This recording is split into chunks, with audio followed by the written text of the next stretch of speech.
Hey, hello. Welcome to the very first introductory episode of Conversations with Windmajik. That's me. I will be your host. Um, I am of the firm belief that there's, I don't know, without sounding corny, but I'm going to anyway, so fuck it. I think there's magic in every single day. And I Uh, think that when we share stories, we are sharing a little bit of our own magic and our own sparkles with other people. And growing up neurodivergent has given me it just basically means that I think differently. My brain processes things differently than other people. It is a huge part of who I am. I've learned that it has shaped my perspective and my view of the world a lot. Uh, It brought on a lot of trauma when I was younger, my very literal thinking, my inability to understand social norms, when to keep my mouth shut, when not to, when to repeat things that I've heard. Uh, it took me a long time to learn that just because something is true doesn't always mean that it needs to be said. For example, when I was in first grade, I had this particularly uh, horrible first grade teacher. She was what my mother and her friends would describe as an old maid. Um, she had never been married, she had never had children, and somehow she decided that her life's calling was first grade teacher. And she was just so mean. And I had a speech impediment. I would stutter. I didn't like to speak. I would literally, when I would hear myself get called on, I would feel my throat tighten up. It was just a horrible feeling. And because I would speak very softly all the time, she highway had me right up in front of the class, display. in front of everybody, so that she could hear me. And I overheard my mother speaking Play. about her to a few of her friends, and one of the ladies made a comment that she'd probably be happier if she just got a little now and then. Now, I was 5 years old. I had no clue what that meant. I just knew that the other ladies like laughed, they agreed. So in my little mind, this must be true. Want to play? And the next time that my first grade teacher scolded me and said, think about what you're saying before you speak if you won't stutter. I thought she seemed particularly miserable, so I wanted to impart this little bit of wisdom on her that I had heard from my mother and her friends. So I looked at her and I said, Hey, Laura. maybe if you got a little now and then, you'd be happier. um, she didn't really appreciate my advice. She grabbed me by the arm, dragged me down to the principal's office, and made me repeat what I had said to him. At which point, his head turned purple. He was shaking. I thought he was having a seizure or a convulsion of some sort. I didn't know that he was trying to hold back his laughter. And he made me go sit outside. I thought that I had possibly angered my teacher and given my principal a heart attack. And I didn't really understand why. I was just trying to make her happier. So these were things that I've learned throughout my life not to share. Um, I grew up in Vermont on a farm. We had a lot of animals, so I spent a lot of time in nature because animals I understood. You know, you just be nice to them, you be quiet, and they'll accept you. So I loved it, and I spent a lot of time there because I didn't understand the world around me that I was growing up in. Um, I grew My father wasn't a very nice person. Without going into a lot of detail, he was quite abusive. Um, in many ways, but I think the verbal abuse are the scars that you hold on to the longest. Well, for myself anyway, like they ring over and over in my head. And I shared this one night. I was doing a set called My Asshole Dad. And my asshole dad informed me as a young child that the best part of me ran down my mother's leg. I didn't know what that meant. I had no idea. He repeated this when I was an adult, and he was at my birthday party, my 21st birthday party. Um, he shared this thought with everybody that was at the party again, and still I didn't know what it meant. And all I knew was it made everybody feel really awkward. Like the whole room got quiet. It just made everything feel uncomfortable. I was instantly transported back to my childhood when I didn't understand what was happening, but I just knew that everything was fucking awkward. It wasn't until I was in a meeting after having a particularly busy night with my boyfriend the night before, and I hadn't put panties on that morning, and I stood up at the meeting to give my presentation that I all of a sudden realized what that saying meant. And I was like both horrified and at the same time, like all that could go through my head was like, oh my God, my father said this to me and I really should have made that last one a blowjob. Like that's just how my brain works. But somehow I still seamlessly continued to give this give this presentation. So I tend to compartmentalize a lot, and it has made me come across in many situations as being cold or uncaring. Um, it's not that I don't care. A lot of times I come across as cold or uncaring when I'm in an awkward situation and I don't know what to say and I don't want to say the wrong thing. Um, because in the past I have many times said the wrong thing. Um, but like say, with time comes an age, comes a little bit of wisdom, I would hope. Um, so I mean, as I move forward in the show, I'd like to be inviting guests that share their stories also, their stories, what's shaped them, things that are important. Everybody has things that are important to them, and I would love to talk about more things that I mean more than me being neurodivergent, because although that's a lot of what I'm hyper focusing on at the moment because it's still relatively new to me. I wasn't diagnosed until I was 48. I didn't accept it until I was 50 that, oh, wow, this might actually be an accurate diagnosis. When it was suggested to me that I go to be diagnosed, it was suggested by my son, who was in his late 20s and had finally been diagnosed. Um, I had always said, no, you can't have anything up with you. You're just like me and I'm fine. He wasn't. Neither was I. It did take, like I said, a lot of therapy to get through it. There's a grieving process involved with learning that had there been more awareness for this particular subject, my whole life could have been so much different. Not that I don't like my life. I love my life and I'm so happy, but uh, it involved a lot of trauma and a lot of things that I wouldn't have actually had to experience and really didn't need to. Um, they're great for comedy.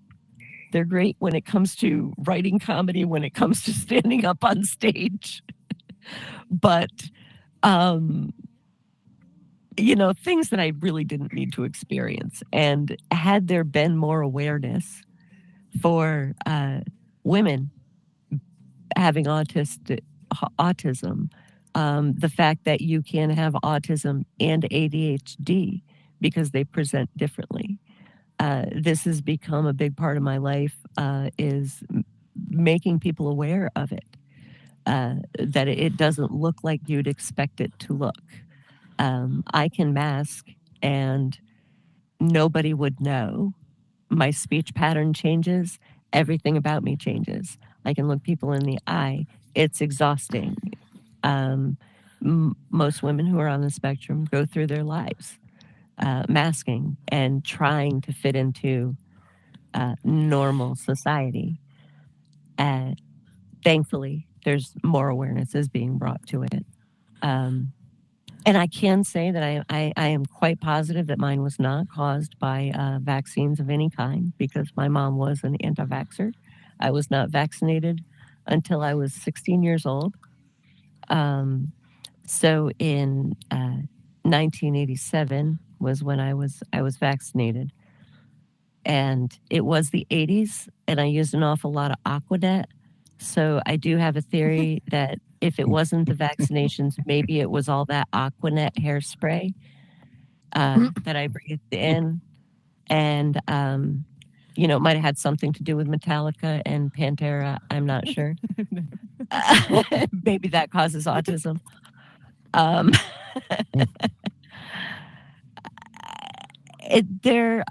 but as I started to say, but then I got off on a tangent. I mean, there's a lot of things that I'm very passionate about, and whether it has to do with my neurodivergence or not, I don't know, but I embrace it. I love to camp. I love fishing. I write horror fiction. Um, I love listening to music because it amazes me. I am not musical at all. So anybody that has musical talent is just amazing to me that you can make your voices sound like something I would want to hear. Because when I try to do that with my voice, it's nothing that anybody ever wants to hear. um, but I like different social issues. I get very passionate about them. Um, I try not to be obnoxiously passionate about them, and I do try to remain open minded and open to you know new perspectives and being able to alter mine. It's not always the easiest thing for me to do. I can be very rigid. To me, when there's a rule, it's a rule, and you have to follow that rule. And it bothers me. Like, it bothers me when people don't follow the rules. I have learned not to be a tattletale, but oh my gosh, when I was a kid, I was that kid that everybody else just wanted to just shove in the locker or stick their head in the toilet and flush, give me a swirly. I was that obnoxious kid who told on everybody. I just had to, they were doing something wrong. It broke the rules. This one stepped out of line. Oh no, it's not, you know, I had to learn about what rules are actually important and what rules aren't. Um, I had to be a little less rigid thinking in my perception of lying because I realized that white lies, little kind lies, while they're still very, very difficult for me, I've learned to say other words. Um, I don't necessarily need to tell somebody, no, that dress makes you look like, my grandma wearing a circus tent.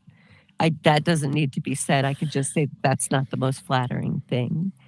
Um, but white lies have always grated on me when somebody would tell me something like, oh yeah, that looks fine. And then I realized that it didn't. It makes me irrationally angry inside. But I've learned not to express that, and I've learned to stop that anger. It took therapy because I would lash out. I would get so angry and so bent out of shape over so many things. It was exhausting.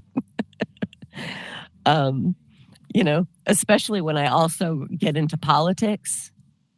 And it doesn't matter if it's left or right. It doesn't matter. I mean, when you really like the rules are important, it bothers me so much. So I don't follow politics that much anymore. Um, I don't spend the energy on it.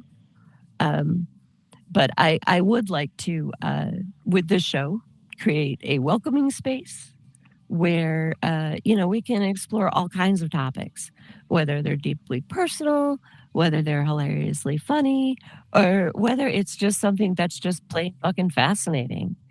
I mean, if there's like a rocket scientist in the room, eh, you want to talk about, rockets and stuff, that's cool. You know, if you're really into trains, I'll give you 10 minutes. Um, if you're really into camping, you've got 45 minutes. I might take up 30 of those. Um, would anybody like to add, share, have any questions, anything? Crow, I want to thank you for coming. You're on mute, but I want to thank you for coming because Oh, you're so welcome. I'm so happy. My hand is stuck to my key thing, so there it is. It's good to see you here. Wink, I'm happy to see you. Wink is one of the people that I have met in real life from VR. We had an awesome time camping over the summer. One day, I won't do that to her today. I'll get her up here on stage to to share about our camping experiences. And we're going to be going to Montreal in December also, so that'll be fun. Yay. Canada may never be the same. They may never be. They may be begging to become the 51st state after we've been there because they'll be like, hey, if everybody's like them, I mean, it might be okay. So, hey, Camp Boy's here. We've got actually a lot of people here. I'm so happy. And Red Panda, I have to say thank you so much because I know you had a hell of a day. And you came in here early. And Stephen, thank you, World Creator, for making me my set. And hopefully in the future, there will be somebody else sitting over there. So it won't be just me up here running a monologue and talking about myself, which I'm actually finding is a little harder to do. I've been up here and I've told so many stories on so many stages, and all of my comedy is based in reality. However, I do have to let everybody know that I'm not quite as crazy as I do make myself sound. I mean, the super glue story it is based in reality. The super glue story about my husband's penis and super glue is based in reality. But it wasn't a condom, and it was his leg. His inner Yes. Yes. I don't know what I was thinking, but we had separate bedrooms. I walked into his bedroom. I will tell the real story of the super glue. So now I don't know what I was thinking. I truly don't. I walked into his bedroom. He was laying in his bed naked.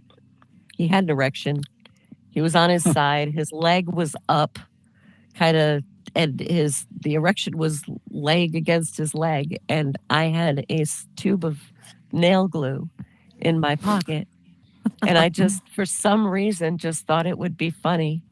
And you know how you get those moments where that happen in life where it's like, it's just a flash of, oh, I could do this. It would be really funny, but you don't fucking do it. Yeah. I think I mentioned something like this to Steven the other night. Like you get these, sometimes they're really sick. Like you could be standing on the platform waiting for the train and you see somebody and you just want to, you wouldn't actually do it. You wouldn't do it. I mean, I really need to make that clear. You would never actually, but you just get that. Well, that happened to me when I saw the erection on the leg and I had the tube of nail glue in my pocket, which was also in my hand. And I just took it out and I just squeezed it over his penis. And several minutes later, I'm in my room and I hear screaming and yelling and cursing. And I go running in, and like he's not gonna know what happened. Like he had a fucking wet dream and jizzed super glue on his leg. No. I mean, he's straight, and it was stuck. It was completely adhered to his leg. He couldn't straighten his leg, or he would have torn his Shit. skin. So, and oh, I knew I was going to be in a lot of trouble, but we got a blanket over the top of him, and he somehow managed to, leaning on me, get out to the car. We got him into the emergency room, and they did make me talk to a psychiatrist. They did actually have me in a separate room away from him. Wow. He was in a room. There wasn't really a whole audience in there. He did have burns from the solvent and from the super glue Oof. on his penis and his inner thigh. And I was held for 48 hours in the psychiatric ward Ugh. to make sure that I wasn't a Looney Tune. And hey, guess what? I'm not crazy. I got out. 48 hours they held me for, so I was there all weekend. The food sucked. The people were I guess they weird. slept with the door closed, locked now, huh? Well, he is my ex-husband. What, because of that? No, because you'd think so, though, wouldn't you? But after that, we produced a child. Oh, it still Wow. worked then. Yeah. It still worked. It still worked. Yes, after that, we produced a child. So, I mean, he dared actually, go there again. It was quite surprising.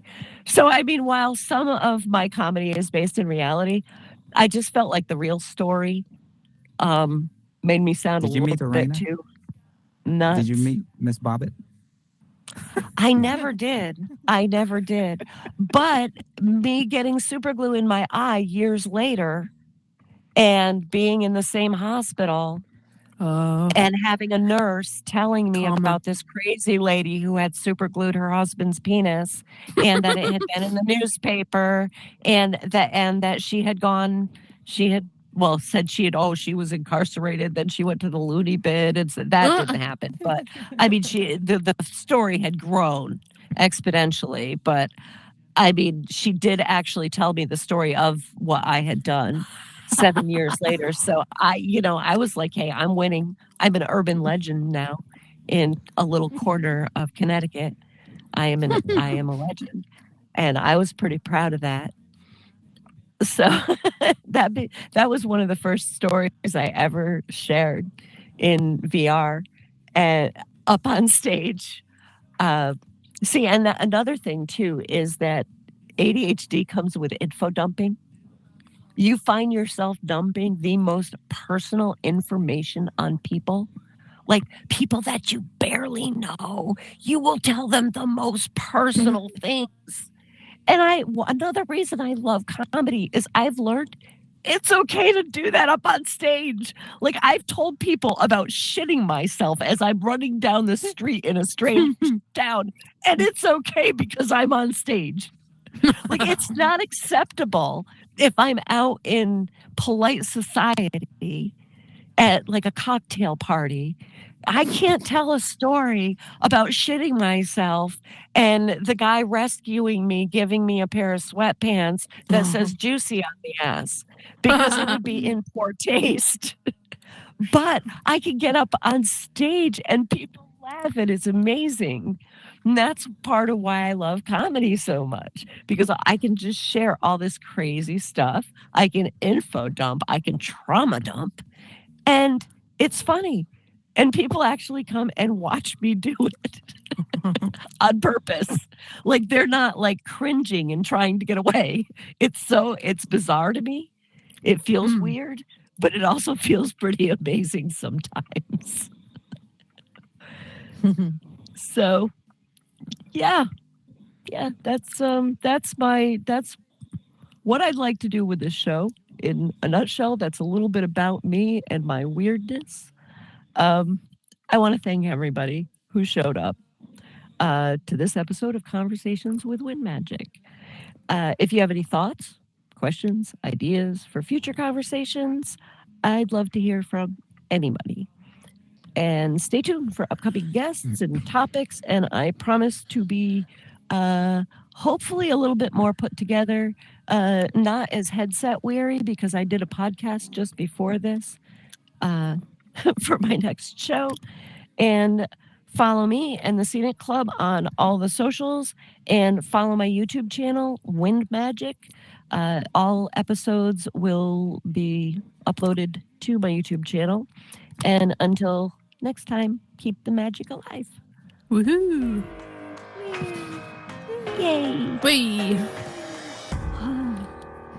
Yay! Thank you all for coming so much. You guys are the best. Thank